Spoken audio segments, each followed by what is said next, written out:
la culture, on prend la direction de l'Albanie, à Tirana, en plein cœur de la capitale. L'ancienne villa du dictateur Enver Hoxha, décédé en 1985, a été transformée en résidence d'artistes. C'est une fondation française, Art Explora, qui est à l'origine de cette renaissance.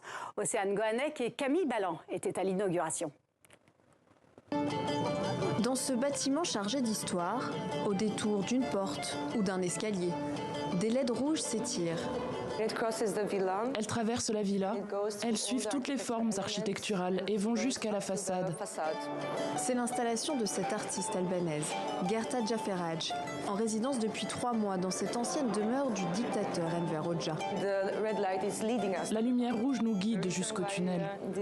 La raison pour laquelle elle est visible en façade, c'est pour que les gens à l'extérieur, et pas seulement ceux qui visitent la villa, comprennent qu'il y a des tunnels cachés au sous-sol, car tout le monde devrait être au courant. Depuis la mort du dictateur en 1991, beaucoup de bâtiments emblématiques de son passage au pouvoir sont restés porte close. Ces tunnels faisaient donc encore aujourd'hui partie de la légende urbaine. J'ai postulé pour cette résidence pour travailler sur ces tunnels. Mais jusqu'à ce que j'arrive ici, je n'étais même pas sûre qu'ils existent. Et depuis, j'ai rencontré de nombreuses personnes, j'ai consulté des archives, j'ai lu des livres.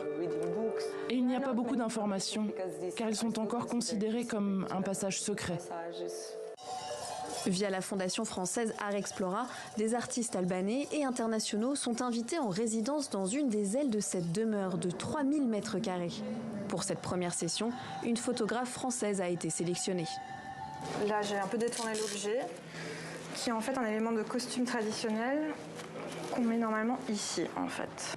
Son travail s'inspire du mouvement Maroubi, une référence photographique albanaise de la deuxième partie du 19e siècle.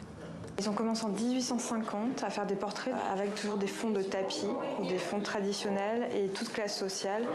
C'est un hommage à aussi la culture populaire qui revient dans cette villa. Le cycle Maroubi s'est arrêté en fait sous un ordre de ce dictateur-là.